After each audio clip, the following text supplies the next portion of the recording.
Los reclutas se dirigieron al campo de entrenamiento mientras Eslovaquia lanzaba un programa piloto para una nueva fuerza de defensa nacional.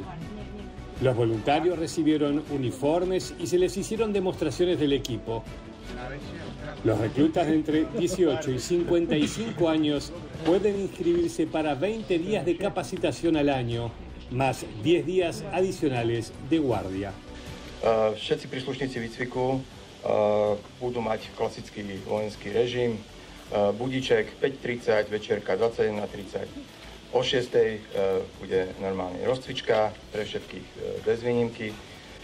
Veríme, že týmto režimom naozaj zabezpečíme, že všetci príslušníci výcviku si zvýšia svoju fyzickú kondíciu. Tras cumplir el mínimo de 30 días, recibirán 3.000 euros con diversas prestaciones adicionales por habilidades especializadas.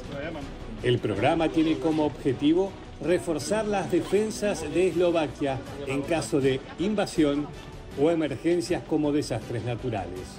Študujem medzinárodné vzťahy a v súčasnej dobe vidím, že to medzinárodné právo, na ktorom práve akože stál ten svetový poriadok, postupne začína strácať relevanciu možno na akademickú debatu, ale chcem byť pripravený, pokiaľ príde k nejakej krízovej situácii, a to nemusí súvisieť ani s tým medzinárodným právom, ale aj s tým, že sa napríklad v mojej rodnej Banskej Bystrici vyleje hron. Chcem byť schopný pomôcť môjmu mestu. To nie je žiadny kemp a reality show, ale vidím, že je to naozaj pripravené reálne tak, ako to bude fungovať. Spôsobom môžeme ukázať, že chceme prispieť k tej odolnosti, k obrane a ochrane našej vlasti a byť pripravení v prípade potreby našu vlast brániť, ale hlavne byť pripravení aj pomôcť ozbrojeným silám